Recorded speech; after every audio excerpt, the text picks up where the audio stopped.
Pour joindre les deux bouts, une mère célibataire nommée Sophie Martin a accepté un emploi pour s'occuper d'un multimillionnaire paraplégique. Ce qui va suivre va vous couper le souffle. Imaginez la scène. Marc Leclerc, un homme élégant et réservé, conduisait sa Bentley bleu nuit le long d'une route panoramique au bord du lac d'Annecy, niché au cœur des Alpes françaises. Les sommets enneigés, majestueux et imposants, formaient le décor parfait. À ses côtés, sa fiancée, Claire Dupont, tapotait nerveusement sur l'écran de son smartphone dernier cri. Parfois, ceux qui devraient faire fleurir l'amour finissent par perdre leurs propres pétales. « Nous sommes ensemble depuis plus d'1 an déjà », se plaignait Claire avec un ton chargé de frustration. « Qu'est-ce que tu attends pour officialiser notre relation ? Tu ne veux vraiment pas m'épouser ?» Marc soupira et, gardant les yeux rivés sur la route, répondit d'un ton calme mais plein d'ironie. « Tu penses vraiment qu'une Bentley, un séjour au lac d'Annecy et cette bague suffisent pour faire avancer notre relation ? Quand est-ce que je me suis écarté des règles de ton manuel de couple ?» Claire laissa échapper un petit râle, incapable de dissimuler son irritation. « Tu crois sérieusement qu'un bolide de luxe et une escapade en montagne compensent une année entière d'attente pour quelque chose de vrai ? Tu me prends pour un simple passe-temps exotique au milieu de tes affaires et de tes virées imprévues. Si tu voulais vraiment du sérieux, on organiserait déjà un mariage au lieu de parcourir des paysages glaciaux. » Marc serra légèrement, le volant en jetant un coup d'œil furtif à Claire, puis dit « Je pensais que tu comprenais quelque chose d'essentiel, Claire. L'amour ne se résume pas à se marier, c'est le chemin qu'on parcourt ensemble. Parfois, je me demande, même si nous allons dans la même direction. » Claire se tourna vers lui, les yeux flamboyants de colère. « Bien sûr, parce que ta vie est la seule qui compte. Comment pourrions-nous avancer ensemble si tu fais toujours cavalier seul ?» Pendant quelques instants, seul le ronronnement du moteur et le murmure du vent emplissaient l'habitacle. Finalement, un sourire amer se dessina sur le visage de Marc quand il dit « Très bien, puisque tout semble être de ma faute et que tu as toutes les réponses, éclaire-moi. Qu'est-ce qui est venu en premier, l'œuf ou la poule ? Peut-être que ta réponse me prouvera que tu es assez maligne pour résoudre ce que la science ne peut trancher. Et si c'est le cas, je te demanderai en mariage sur le champ. » Claire cligna des yeux, incrédule, avant d'exploser. « C'est quoi ce genre de question ? C'est absurde. Tu sais pertinemment qu'il n'y a pas de réponse. » Marc haussa un sourcil, fixant toujours la route, pensant que le problème n'était peut-être pas la question elle-même, mais ceux qui tentent d'y répondre. Lassé, dispute s'envenima, et alors que Claire continuait de le provoquer, Marc, absorbé par le débat, dévia légèrement vers le mauvais côté de la route dans un virage mort. Au même instant, un camion surgit soudainement. Ses phares brillaient comme 2 immenses yeux, et pendant une fraction de seconde, Marc comprit l'essentiel. Quand le monde s'écroule autour de vous, il ne reste qu'à affronter l'impact et à protéger ceux que vous aimez. Sans réfléchir, Marc réagit par instinct. Il braqua brusquement, inclinant la Bentley pour absorber le choc sur son côté. La manœuvre fut à la fois précise et désespérée, effectuée uniquement pour sauver Claire d'un impact direct. Dans ces quelques secondes frénétiques, entre le rugissement du moteur et le crissement des pneus, Marc ne pensa pas aux différences qui les séparaient, mais à son engagement de la protéger, quitte à risquer sa propre vie. Le choc fut violent. Une explosion assourdissante secoua l'air, et soudain, tout devint noir, plongeant le multimillionnaire dans l'obscurité totale. On dit que lorsque le destin nous brise, il nous offre aussi la chance de nous reconstruire avec des pièces plus solides. Des heures plus tard, les lumières blanches et intenses de la salle d'urgence éclairaient Marc, allongé sur un lit d'hôpital, pendant que les médecins expliquaient la gravité de ses blessures. Son visage restait impassible, bien qu'un éclat de douleur traversât ses yeux. « Les dégâts à ta moelle sont graves », expliqua l'un des médecins d'un ton professionnel, « et nous craignons que tu ne retrouves jamais la mobilité de tes jambes. Parfois, perdre tout est la seule manière de comprendre ce qui est vraiment important. » À ses côtés, Claire, miraculeusement indemne grâce à l'intervention de Marc, jetait un coup d'œil à son petit miroir, sans prêter grande attention aux explications médicales. « C'est horrible, dit-elle sans émotion, mais je suppose que nous trouverons une solution, peut-être en engageant un excellent kinésithérapeute. » Marc ferma les yeux en silence, conscient que sa vie avait changé. À jamais, non seulement à cause de son état, mais aussi à cause de la réaction révélatrice de la femme qu'il croyait être sa future épouse. Parfois, la plus grande tragédie n'est pas de perdre sa mobilité, mais de découvrir à quel point le cœur de l'autre peut être fragile. Alors que la lumière dorée du crépuscule filtrait à travers les fenêtres de l'hôpital, baignant la chambre d'un éclat chaleureux contrastant avec l'atmosphère froide, Marc Leclerc, désormais confiné à un fauteuil roulant, s'assit près de la fenêtre, regardant l'horizon où les majestueuses montagnes des Alpes se mêlaient au ciel. Son visage trahissait un mélange de résignation et de douleur, tant physique qu'émotionnel. Parfois, le plus lourd fardeau n'est pas un corps brisé, mais une âme chargée d'amertume. Pendant ce temps, Claire se tenait devant un miroir, appliquant soigneusement un rouge à lèvres vif. Absorbée par son propre reflet et la perfection de son maquillage, elle semblait complètement indifférente à l'état de Marc. « J'aimerais bien pouvoir prendre une bonne douche », murmura Marc soudain, sans se retourner. Sa voix, basse et comme s'il se parlait à lui-même, exprimait sa frustration. C'est exaspérant de dépendre de quelqu'un pour quelque chose d'aussi simple. Claire continua son rituel de beauté, d'un ton froid et distant. « Ne t'inquiète pas. J'ai déjà engagé quelqu'un pour s'en occuper. » Marc se tourna vers elle, les yeux pleins d'irritation et d'incrédulité. « Tu n'aurais pas dû faire ça. » Claire laissa échapper un petit rire sec en rangeant son rouge à lèvres. « Allez, mon chéri, tu penses vraiment que gâcher mes ongles parfaits est la solution? De plus, quelle sorte de fiancé serais-je si je ne m'assurais pas que tu reçoives les meilleurs soins? Fais-moi confiance.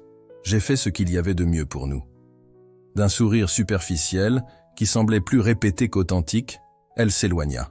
L'expression de Marc se durcit encore, et l'atmosphère dans la chambre semblait crier « Ne blâme pas le vent pour tes échecs, sois reconnaissant envers ceux qui te soutiennent. » Avant qu'il ne puisse répondre, un léger coup à la porte interrompit la tension.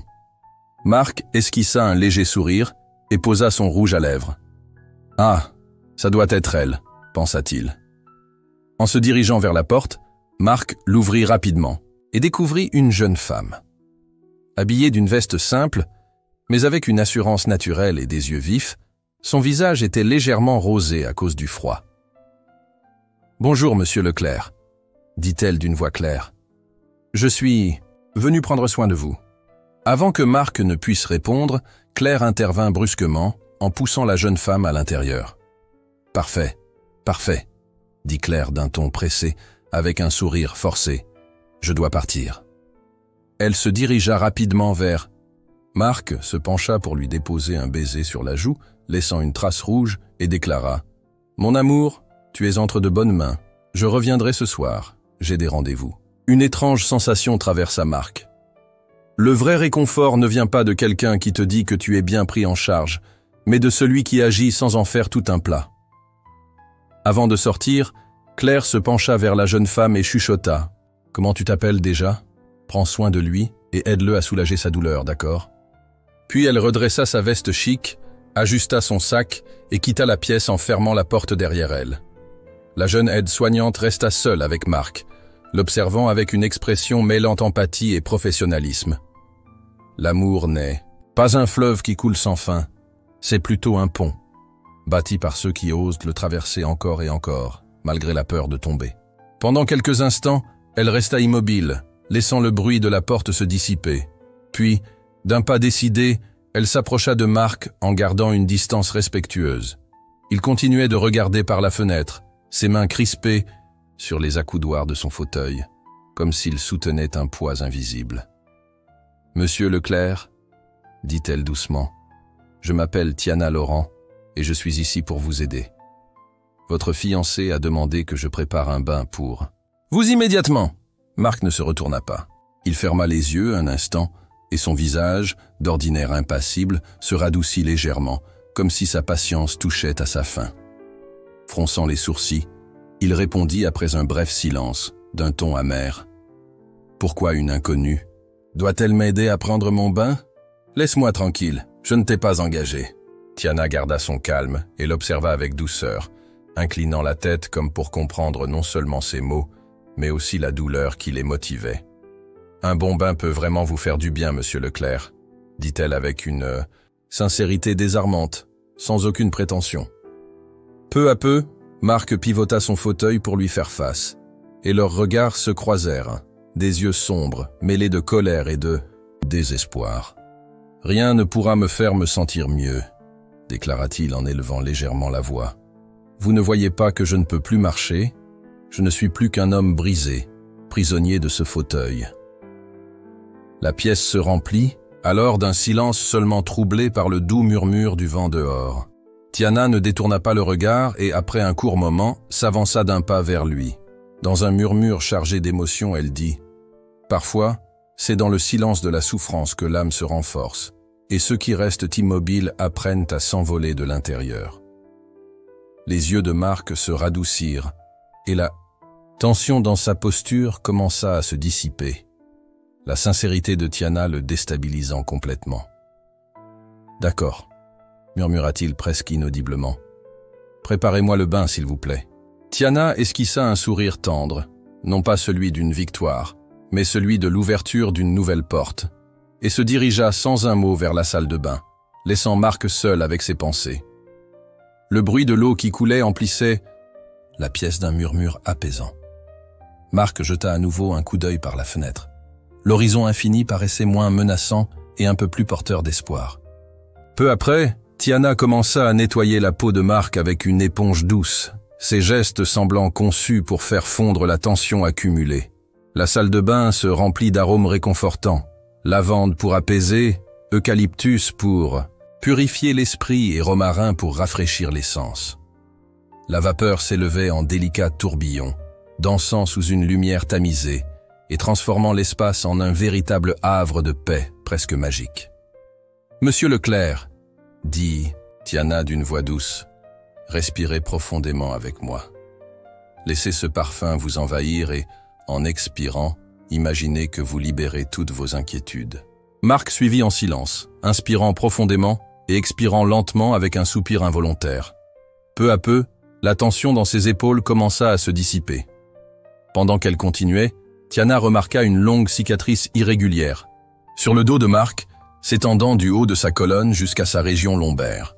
Ses doigts s'arrêtèrent un instant en la parcourant, puis reprirent leur mouvement avec précaution pour ne pas le déranger. Malgré tout, sa curiosité la poussa à demander à voix basse « Monsieur Leclerc, pouvez-vous me dire comment? Vous avez eu une cicatrice aussi profonde ?»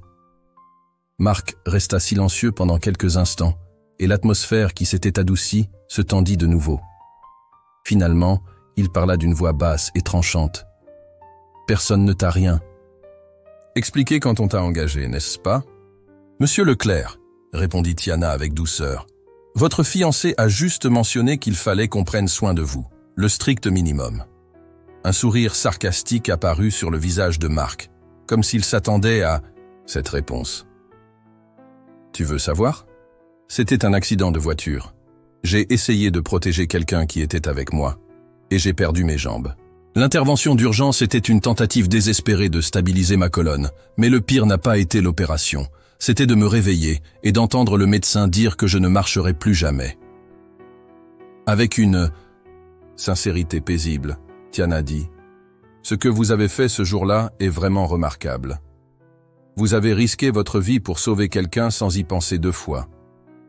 Cela montre que vous avez un cœur fort, même si vous ne le ressentez pas maintenant. » Marc laissa échapper un rire amer, presque pour l'interrompre. Un cœur fort. Bah! Tout ce qui me reste, c'est cette fichue chaise roulante et cette cicatrice que je déteste. Tiana marqua une pause, laissant le silence emplir. L'espace entre eux, puis d'un ton tranquille, dit « Si vous voyez cette chaise comme un fardeau, vous ne pourrez jamais apprécier sa véritable valeur. C'est un cadeau. Combien de personnes dans votre situation n'auraient pas aimé avoir une seconde chance pour continuer à avancer, même différemment? Marc fronça les sourcils et répliqua d'un ton acerbe, « Et cette cicatrice? » « Elle est affreuse, je la déteste. Tu n'as rien de positif à dire à son sujet ?» Tiana s'arrêta un instant, laissant le silence parler, puis d'une voix douce mais assurée, répondit « Les cicatrices ne sont pas des marques.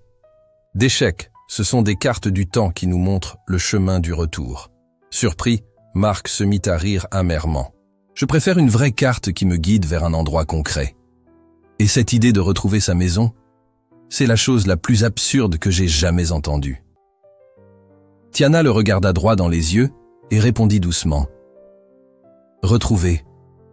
Sa maison, c'est trouver l'unique endroit où tu es vraiment chez toi, en toi-même. » Un frisson parcourut Marc en entendant ces mots, le déstabilisant complètement. Pendant un long moment, il resta sans voix, son esprit comparant la profondeur de Tiana à la superficialité de Claire. Qui est cette femme? D'où vient-elle? Comment peut-elle me désarmer si facilement alors que j'ai toujours connu le froid de gens comme Claire? Dans ce silence, il commença à comprendre la vérité du vieil adage. Ne juge jamais un livre à sa couverture. L'eau continuait de couler doucement, emplissant la pièce d'un murmure apaisant, tandis que les arômes bienfaisants transformaient l'espace en un cocon chaleureux. Marc regarda de nouveau, par la fenêtre, se sentant à la fois vulnérable et étrangement réconforté. « Monsieur Leclerc, maintenant je vais vous aider à sortir de la baignoire, » dit Tiana d'une voix calme, en drapant une grande serviette sur ses épaules pour le protéger du froid. Elle plaça ensuite sa chaise roulante près de la baignoire et installa une planche de transfert entre le rebord et l'assise. Avec des gestes soigneux, Tiana enveloppa ses bras autour du torse de Marc, lui offrant un soutien sans empiéter sur son intimité. « Laissez-moi faire, vous n'avez rien à craindre », l'assura-t-elle d'un ton réconfortant. Marc poussa un soupir résigné pendant que Tiana l'aidait à se transférer en toute sécurité dans sa chaise roulante. « C'est bon », dit-elle avec un sourire doux, ajustant une couverture sur ses jambes. « Maintenant, je vais vous conduire au lit pour que vous soyez plus à l'aise. » Utilisant à nouveau la planche de transfert, elle le déplaça du fauteuil au lit avec un soin méticuleux. « Monsieur Leclerc, si vous me le permettez, j'aimerais vous offrir un massage thérapeutique pour vos jambes, » ajouta-t-elle en allant chercher quelques huiles aromatiques dans la salle de bain. Marc la regarda avec un mélange de curiosité et de scepticisme. « Un massage, vraiment? Et comment as-tu appris à le faire ?» Tiana esquissa un petit sourire chaleureux et répondit « J'ai appris de ma mère quand j'étais petite. Elle disait toujours que nos mains peuvent guérir si l'on y. Mais non seulement de la technique, mais aussi du cœur et de l'intention. » Voyant une pointe de nostalgie dans sa voix, Marc demanda « Tu parles du passé. Pourquoi ?» Tiana ralentit légèrement ses mouvements et dit « Ma mère est décédée il y a quelques années. Elle m'a enseigné la résilience et à voir la vie autrement, sans se plaindre, mais en se sentant fort. » « Je suis désolé, » répondit sincèrement Marc, bien qu'il ajouta rapidement avec une pointe d'amertume. « Mais clairement, elle n'était pas en fauteuil roulant. Quand elle t'a appris ces choses, il est facile de parler de résilience sans la montrer, » répliqua Tiana doucement. Sa voix, tendre mais ferme, portait le poids de ses propres expériences. « C'est cela qui définit ta force, monsieur Leclerc. » Marc leva les yeux, confus. « Que veux-tu dire par là ?» demanda-t-il en fronçant les sourcils. Tiana prit un instant pour rassembler ses pensées, puis murmura « Je veux dire que ma mère était aveugle. » Le visage de Marc devint rouge, mêlé de honte et de malaise, et il baissa les yeux, incapable de soutenir le regard de Tiana. Finalement, il murmura presque à peine « Je suis désolé. Je me sens stupide parfois. Mais dis-moi, que peut-on faire quand la vie nous brise ?» Tiana laissa échapper un léger soupir, comme pour apaiser la tension, et reprit son massage avec des gestes encore plus doux, essayant non seulement d'alléger sa douleur physique, mais aussi celle de son âme. « Ces derniers jours, j'ai beaucoup pleuré, confessa-t-elle d'une voix tremblante. Et ma mère me répétait que quand la vie vous casse, il faut se souvenir que l'eau ne glisse pas sur des pierres lisses, mais trouve son chemin à travers les fissures. Marc sentit, pour la première fois depuis longtemps, que son cœur, enfermé derrière des murs de rancœur, commençait à s'ouvrir, comme poussé par une force invisible. J'ai ressenti un nœud dans ma gorge, une douleur très réelle, murmura-t-il doucement. Jamais ne juge un livre à sa couverture. Il commença à voir Tiana d'un œil différent. Tiana continua en silence, tandis que Marc se perdait dans un tourbillon d'émotions qu'il ne se rappelait pas avoir. Éprouvé, soudain, Marc rompit le silence brusquement. « Attends, je crois que j'ai senti quelque chose. » Tiana leva les yeux, remplie d'espoir, et demanda doucement. « Qu'as-tu ressenti, monsieur Leclerc ?» Un léger picotement, comme si quelque chose s'éveillait dans ma jambe droite, murmura Marc, mêlant étonnement et espoir dans sa voix. Tiana fit une courte pause, laissant le moment s'installer, puis continua en appliquant une pression plus ferme. « Ton corps n'arrête jamais de vouloir se guérir, monsieur Leclerc. Parfois, il suffit de se rappeler de ce dont tu es capable, dit-elle comme si elle parlait à la fois pour lui et pour elle-même. Marc ferma les yeux et laissa cette sensation l'envahir pour la première fois depuis l'accident. Peut-être que tout n'est pas perdu, murmura-t-il. Presque pour lui-même, sans interrompre, Tiana répondit d'une voix calme et enveloppante. Rien n'est perdu tant qu'il reste en toi une envie de te battre. Ma mère disait que même au bord de la mort, chaque obstacle est une invitation à trouver une nouvelle façon d'avancer. Elle croyait même que la mort était une porte que la vie nous ouvre pour recommencer, ajouta Tiana. Alors que la pièce se réchauffait, Marc resta silencieux, s'accrochant à cette petite mais puissante lueur d'espoir. Au fond de lui, une minuscule étincelle commençait à germer. Soudain, le léger cliquetis de la poignée de la porte rompit ce calme. Marc et Tiana levèrent simultanément les yeux, leur visage empreint d'incertitude. La porte s'ouvrit lentement, révélant une scène qui les laissa momentanément sans voix. Une petite fille d'environ 7 ans, aux cheveux châtain clair et aux yeux pétillants rappelant ceux de Tiana, entra d'un pas décidé. « Maman, tu es là !» s'exclama-t-elle en courant vers Tiana et en la serrant contre elle. « Je t'ai cherché partout dans la maison. Personne ne m'a vu, comme tu l'avais dit. » Le visage de Tiana passa de la pâleur à une vive rougeur, alors qu'elle essayait de trouver une explication. « Monsieur Leclerc, je suis vraiment désolé, » commença Tiana, visiblement troublée. « Je lui avais demandé de rester dans notre chambre. Je vous promets que cela ne se reproduira plus. » Marc intervint d'un ton sévère. « Ma fiancée ne supporte pas les enfants, et dans ma situation, je ne peux vraiment pas les supporter. » Avant que Tiana ne puisse ajouter quoi que ce soit, la petite, avec une innocence totale, demanda « Maman, puis-je jouer à être physiothérapeute? C'est ce que je veux faire quand je serai grande. »« Camille, ici on ne fait pas ça, » répliqua Tiana en tentant de l'arrêter, sa voix tremblante.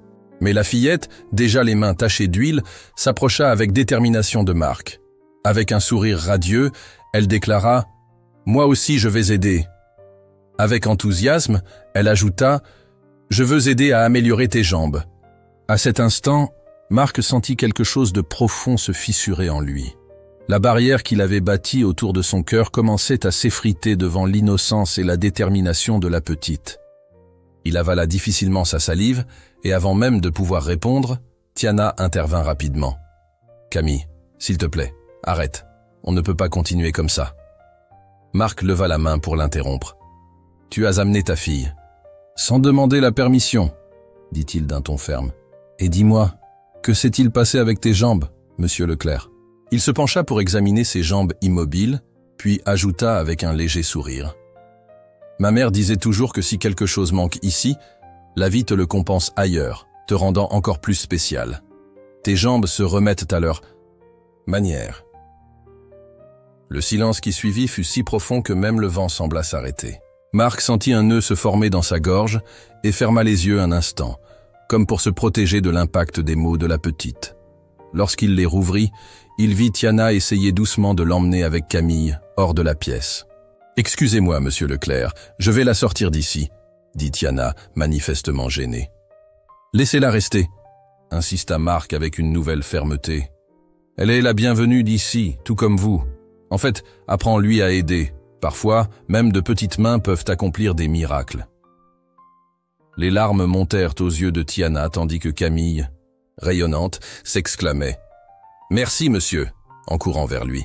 « Je vais aider à rendre tes jambes meilleures, même sans qu'on me dise quoi faire », déclara-t-elle, en tapotant doucement ses pieds avec une détermination enfantine. Son sourire illumina la pièce. Et pour la première fois depuis des années, Marc se surprit à sourire. L'après-midi passa dans une ambiance chargée d'émotions. Tiana continuant son travail minutieux sur l'une des jambes de Marc, tandis que Camille, en chantonnant gaiement, courait parmi les fleurs du jardin. « Aujourd'hui, maman, aujourd'hui, monsieur Leclerc, vous allez essayer de vous lever », dit Tiana en ajustant le harnais de soutien, partageant un sourire chaleureux avec la petite. « Chaque chose se fait pas à pas. Souviens-toi de ce que je t'ai dit ?» Sur la patience. Camille acquiesça avec enthousiasme. « Oui, mais aujourd'hui je suis tellement excité, c'est comme si un arbre repoussait après être tombé. » Marc laissa échapper un rire doux et dit « Ne pas essayer, c'est le seul véritable échec. » Souviens-toi aujourd'hui, il ne s'agit pas seulement d'essayer, mais de te faire une promesse à toi-même. Ton corps suit ce que ton esprit croit, mais ton esprit a besoin de foi. Tu n'es pas seul dans cette épreuve, nous sommes ensemble, quoi qu'il arrive, l'encouragea Tiana. Marc prit une grande inspiration, ses yeux s'illuminant en voyant Camille lever les poings et faire de maladroits exercices. « Monsieur Leclerc, je serai votre petite coach aujourd'hui. Je m'entraîne pour pouvoir vous aider si vous trébuchez, » dit-elle avec un sourire confiant. Il rit chaleureusement, sentant une étincelle d'espoir renaître en lui. « Penses-tu vraiment pouvoir m'aider à me lever ?» Camille serra sa main et répondit avec assurance. « Bien sûr. Je suis petite, mais je suis forte, et vous progressez déjà. » « Alors, nous formons l'équipe parfaite, » dit Marc, tandis que Tiana lui ajustait le harnais. Avec détermination, il s'agrippa aux barres parallèles et commença à tenter de se lever. Tiana lui expliquait chaque étape avec calme, ajustant les sangles avec soin. « Aujourd'hui, je ne te demande pas de marcher, juste de rester debout, ne serait-ce qu'un instant. Ne pense pas à la durée, concentre-toi sur l'effort de te lever, » expliqua-t-elle gentiment. Marc sentit son anxiété monter, ses yeux passèrent de Tiana au bar, puis à ses propres jambes. Il prit une profonde inspiration et murmura pour lui-même « Je peux le faire, je peux le faire. » Camille s'approcha en souriant largement et dit « Ma maman dit toujours que les miracles sont comme des fleurs. Il faut d'abord planter la graine. » Avec une détermination mêlée de nervosité, Marc posa enfin ses mains sur les barres. Ses bras tremblaient sous le poids de son corps, mais le léger picotement dans ses jambes l'encourageait, lui rappelant que quelque chose en lui continuait de battre. « C'est bien, monsieur Leclerc, » dit Tiana doucement. « Faites confiance à vos mains et au harnais. Aujourd'hui, il ne s'agit pas d'être parfait, juste d'essayer. » Le moment était chargé de tension, comme si chaque geste et chaque mot pouvait déclencher un changement bien plus grand que la dispute qui venait de se terminer. Marc s'agrippa fermement au bar, se penchant en avant, entièrement concentré sur l'effort de se lever. Soudain, l'apparition inattendue de Claire vint interrompre cet instant d'espoir avec une hostilité glaciale. « C'est quoi ce bazar? Et qu'est-ce que cette petite fait ici ?» s'écria Claire en traversant la terrasse d'un pas décidé. Sa voix résonna comme un coup de tonnerre, faisant reculer Camille, qui jusqu'alors avait les petites mains levées en signe d'encouragement, prise de peur. Tiana, visiblement perturbée, se leva rapidement et se tourna vers Claire, tentant d'expliquer « Madame Dupont, c'est ma fille, Camille. Je suis désolé de l'avoir amenée sans prévenir et ça ne se reproduira plus. Et ce que vous voyez n'est pas une farce. Nous essayons d'aider monsieur Leclerc à se lever, le premier pas vers la reprise de la marche. répliqua Claire avec un ton sarcastique. Tu crois vraiment qu'une aide-soignante, qui ne fait que s'occuper de son hygiène et de cette cicatrice affreuse, en sait plus que les meilleurs spécialistes? Tiana leva les mains en signe d'apaisement, son visage trahissant la tension du moment. S'il vous plaît, madame, nous sommes en pleine séance de kinésithérapie. Nous ne pouvons pas laisser sa confiance vaciller. Le plus important est qu'il croie en lui-même. Claire éleva la voix en un cri aigu. Tu crois vraiment pouvoir jouer à la thérapeute? Où sont tes diplômes? Tu n'es qu'une femme de ménage qui lave son dos et s'occupe de cette cicatrice moche. Ces mots, chargés de mépris, emplirent l'air de tension. Soudain, Camille, incapable de retenir ses larmes, fit un pas en avant et, d'une voix tremblante mais courageuse, dit « Madame, s'il vous plaît, ne parlez pas ainsi à ma maman. » Le courage de la petite provoqua un bref moment de silence, mais Claire continua d'un ton encore plus sec. « Ne t'inquiète pas, petite. Je ne dirai plus rien, à condition que ta maman ne travaille plus ici. » Elle s'avança vers Tiana, se penchant pour la regarder de près. « Je déteste quand on ne suit pas mes ordres, et jamais je ne permettrai à ta mère de faire plus pour mon fiancé que de simplement prendre soin de lui, sans salir son image. » Tiana prit une profonde inspiration, luttant pour rester calme, tout en serrant Camille dans ses bras, la petite pleurant silencieusement contre elle. Marc, lui, resta muet, ses doigts blanchissants en s'agrippant au bar, canalisant toute sa frustration. Claire tourna ensuite son regard vers lui et dit, d'un ton tranchant, « Tu n'as donc aucune honte? Avec tous tes diplômes et tes succès, tu dois supporter les inepties d'une simple aide-soignante. Tu crois vraiment qu'elle comprend la science? » Sans prononcer un mot, Marc serra encore plus les barres, ses bras tremblants alors qu'il peinait à redresser son torse. Camille, voyant l'effort de son père, ne put s'empêcher d'exclamer avec enthousiasme « Ça se fait, il se lève vraiment !» Marc parvint à se mettre debout, ses jambes soutenues par le harnais et ses mains fermement accrochées aux barres parallèles. Son thorax montait et descendait rapidement, et même si son visage trahissait la fatigue, une lueur de fierté brillait dans ses yeux. « Je l'ai fait », murmura-t-il d'une voix tremblante. La terrasse fut plongée dans un silence tendu, seulement rompu par la respiration haletante de Marc alors qu'il se tenait debout, agrippé au bar. Claire l'observait, mêlant incrédulité et stratégie, tentant de reprendre le contrôle de la situation.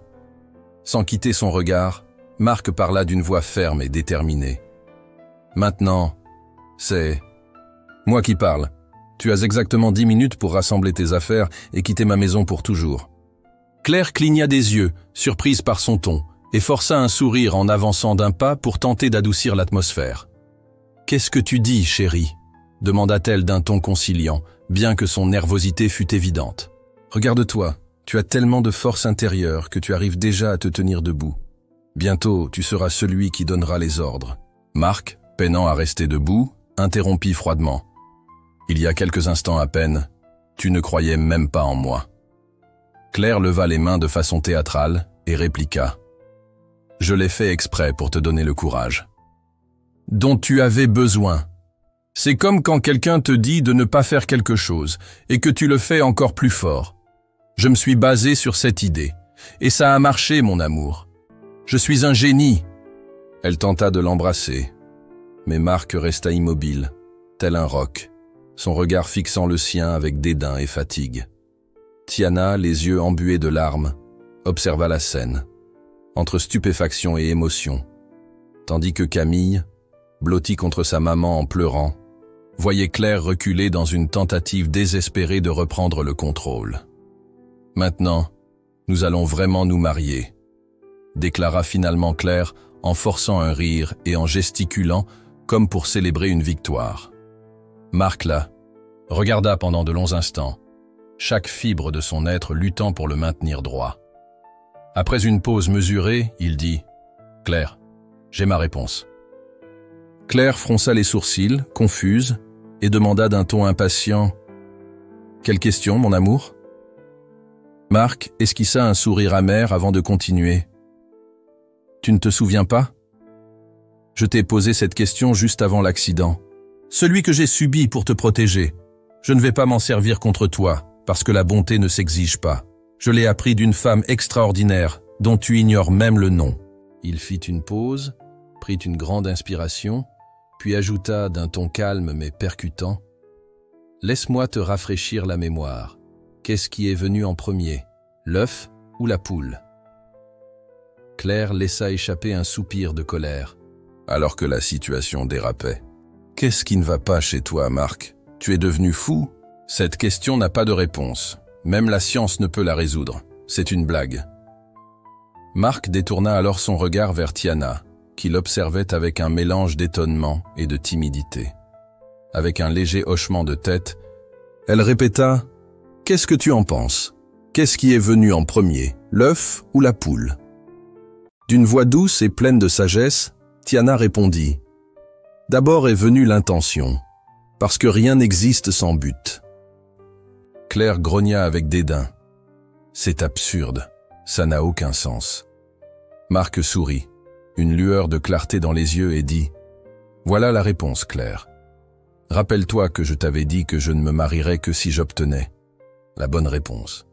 Et je l'ai eue, mais pas de ta part. Alors, je ne me marierai pas avec toi, mais avec cette douce femme. Comment elle s'appelle déjà ?»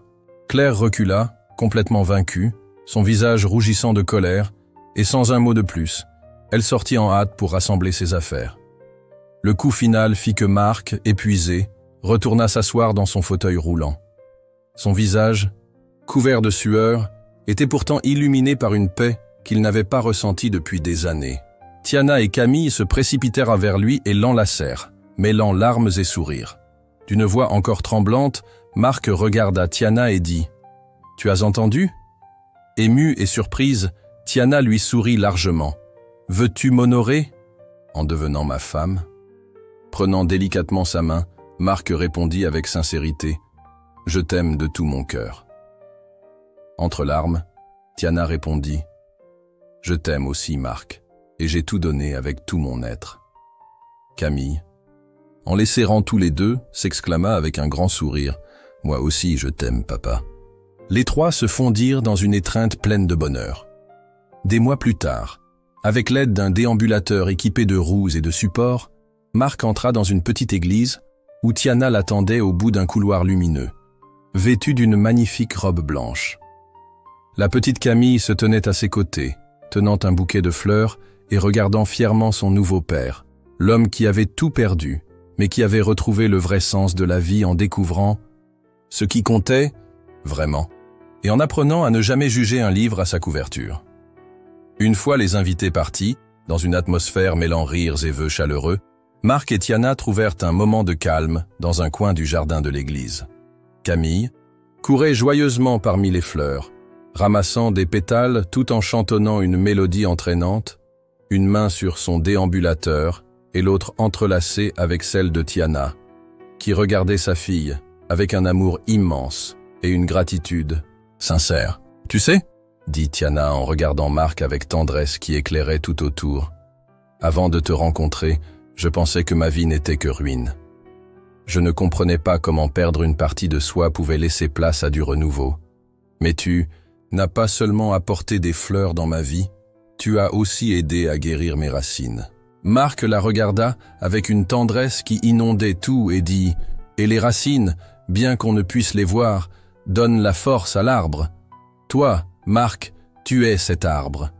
Aujourd'hui, ce n'est pas seulement toi qui fleuris, nous fleurissons, ensemble, en tant que famille. » Ils restèrent en silence, tandis que Camille revenait avec un bouquet improvisé de pétales, s'exclamant joyeusement « Abonnez-vous, likez et partagez cette histoire. Écrivez votre nom dans les commentaires pour que je puisse vous envoyer un message spécial.